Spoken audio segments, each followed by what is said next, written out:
The well-branched, smooth, flaky trunk is silvery in color. Stipules are conspicuous on young twigs terminally, paired at the nodes, and oval-shaped, usually with a pinkish tint. Leaves with a short petiole are arranged in opposites on branches. Young leaves are copper-colored and turn green when mature.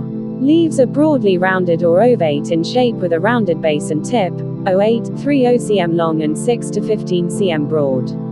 Flowers are borne on globose heads, usually with a short, solitary stalk growing on the axils of leaves. The filaments of the flower's stamens are conspicuous and add beauty to the flowers. The fruit is a fleshy, globose berry.